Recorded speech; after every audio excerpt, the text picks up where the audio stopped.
வணக்கம். திரையரங்கம் a beautiful breakup. இது ஒரு ஆங்கில திரைப்படம். இந்த திரைப்படத்தினுடைய இயக்குனர் அஜித் வாசன் உஜீனா. இவர் ஒரு இந்தியர். ஆங்கில திரைப்படமாக இருந்தால் கூட இந்த திரைப்படத்தை தயாரித்திருப்பவர்கள் இந்தியர்கள், ஆந்திர மாநிலத்தைச் சேர்ந்தவர்கள். இந்த திரைப்படத்தினுடைய இயக்குனரும் இந்தியர் தான். இந்த திரைப்படத்தை ஒரு மாறுபட்ட கதைக்கருவை மையமாக வச்சு எடுத்திருக்காங்க. இங்கிலாந்திலிருந்து திருமணமான ஒரு இளைஞன் இளம்பெண், கணவன் மனைவி அப்படி வச்சுங்களேன்.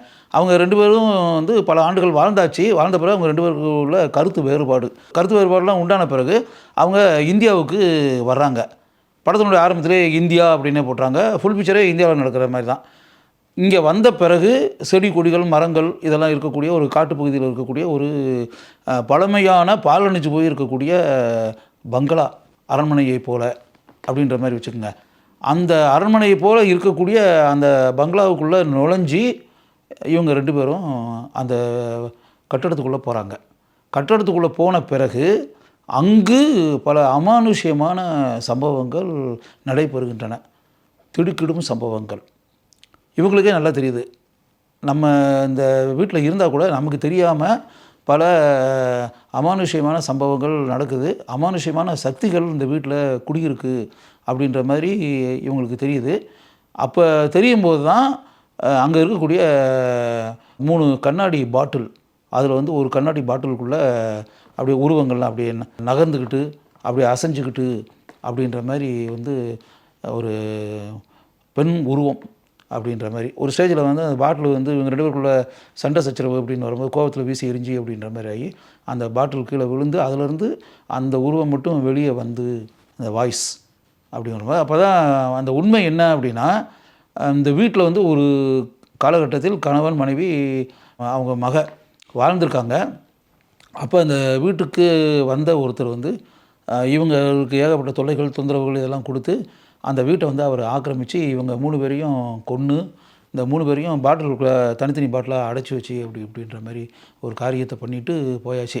அந்த மனிதருடைய பேரன் தான் இப்போ இருக்கக்கூடிய இந்த திரைப்படத்தினுடைய கதாநாயகன். அவனுக்கு இப்போ தாத்தாவுக்கு சொந்தமான ஒரு காஸ்ட்லியான பங்களா ஒரு காட்டுக்குள்ளே இருக்குன்றது மட்டும்தான் தெரியும். ஆனால் அந்த உண்மையான கதைகள்லாம் எதுவுமே தெரியாது.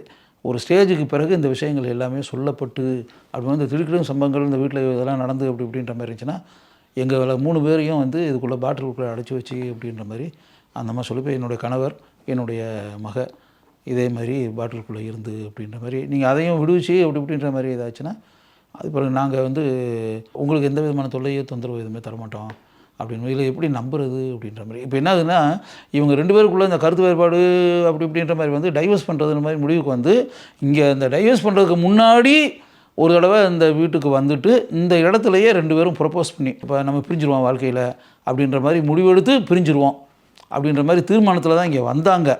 ஆனால் இங்கே வந்த பிறகு இவங்க 2 பேருக்கு இடையில் ஒரு நெருக்கம் உண்டாகி படத்தினுடைய உச்சக்கட்ட காட்சி அப்படின்றல அப்போ தான் அந்த பாட்டிலுக்குள்ளே அடைச்சிருக்கக்கூடிய அந்த பெண் பேசின்னு வரும்போது இவங்க லைஃப்பில் பிரியணும்னு நினச்சி வந்தோம். இப்போ 2 பேரும் சேர்ந்து வாழ்க்கையை கண்டினியூ பண்ணுறதுன்ற மாதிரி முடிவுக்கு வந்துடுவாங்க. ஒருத்தர் மேலே இருக்கக்கூடிய அந்த கருத்து வேறுபாடுகள்லாம் நீங்கி ஒருத்தர் மேலே ஒருத்தர் எந்த அளவுக்கு அன்பு பாசம் வச்சுருக்கோம், காதல் வச்சுருக்கோம், பிரியம் வச்சுருக்கோம். ஒருத்தர் இல்லாமல் இன்னொருத்தர் நம்ம இருக்க முடியுமா? உண்மையான அன்பு பாசம் காதலை வச்சுக்கிட்டு எதுக்கு பிரியணும் அப்படின்ற மாதிரி. அதாவது நீ இல்லாமல் என்னால் வாழ முடியாது, நான் இல்லாமல் உன்னால் வாழ முடியாது அப்படின்ற அளவுக்கு 2 பேருக்கு இடையில் ஆழமான அன்பு பாசம் காதல் இருக்குன்றதை அவங்க ஒரு ஸ்டேஜில் உணர்வாங்க. உணர்ந்து வாழ்க்கையில் தொடர்ந்து அப்படி பிரியாமல் தொடர்ந்து கண்டினியூ பண்ணுறது வாழ்க்கையை அப்படின்ற முடிவுக்கு வந்துடுவாங்க.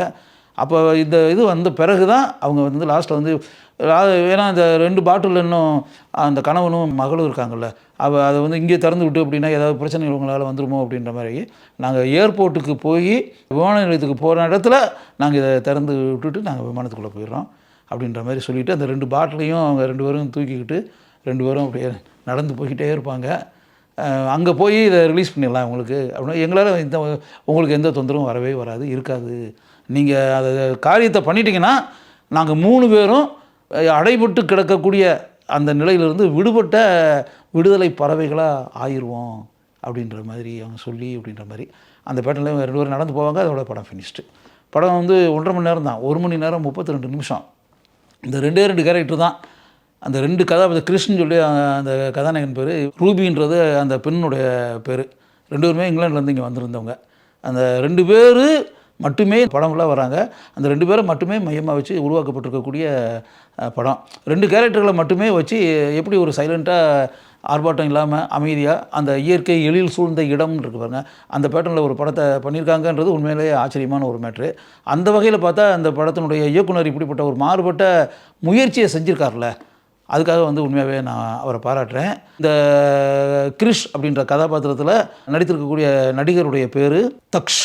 இவர் வந்து ஆந்திர மாநிலத்தை சேர்ந்தவர். ஏன்னா படத்தில் ஒரு இடத்துல அவரே சொல்கிறாரு, ஆந்திராவில் இருக்கக்கூடிய ஒரு ஊர் பேரை வரும்போது அது எங்கள் ஊர் ஆந்திர பிரதேசத்தில் இருக்குது அப்படின்ற மாதிரி சொல்கிறாரு. மேட்ரில்டா பேஜர் இவங்க தான் அந்த ரூபி கதாபாத்திரத்தில் நடித்திருக்கக்கூடிய நடிகை. 2 பேருமே ரொம்ப கேஷுவலாக அருமையாக பண்ணியிருக்காங்க. அந்த கதாபாத்திரத்தில் எந்த அளவுக்கு இயல்பாக நடிக்க முடியுமோ அதை 2 பேரும் மிக அருமையாக பண்ணியிருக்காங்க. இதில் வந்து பெரிய அளவில் குறிப்பிட்டு கூறக்கூடிய ஒரு விஷயம் இருக்குது. ஏன்னா படம் பார்க்கும்போதே அந்த விஷயம் எனக்கு தெரியாது. திரையரங்கில் போய் இந்த படத்தை பார்க்கலான்னு சொல்லிட்டு உட்காந்துட்டேன். டைட்டில் அந்த பேரை பார்த்த உடனே நானே அசந்துட்டேன். ஏன்னா நான் எதிர்பார்க்கல, யாருக்குமே தெரியாது. அது சம்மந்தமான பப்ளிசிட்டி பேப்பரில் புக்கில் எதுவுமே வந்ததும் இல்லை அப்படின்னு சொல்லிட்டு. இந்த திரைப்படத்தினுடைய இசையமைப்பு மாஸ்ட்ரோ இளையராஜா. இளையராஜா இசையமைச்சிருக்கக்கூடிய படம். பிஜிஎம் பேக்ரவுண்ட் ஸ்கோர் பின்னணி இசை Ilaiyaraaja. Ilaiyaraaja symphony orchestra people இருக்காங்களே ஹங்கேரி, அந்த ஆர்கெஸ்ட்ரா குரூப்பை வச்சு இந்த திரைப்படத்திற்கு பின்னணி இசையை அமைத்திருக்கிறார். இளையராஜா எக்ஸ்ட்ரானரியாக பண்ணியிருக்காங்க. பிகினிங்லேருந்து கிளைமேக்ஸ் வர. என்ன சொல்லப்போனால் அந்த படத்தை நம்ம திரையரங்கில் உட்காந்து பார்த்துன்ற ஒரு மேட்டர் இருக்குல்ல, அதுக்கு பிரதான காரணம் இசைஞானி இளையராஜாவினுடைய பின்னணி இசை தான் காரணம்.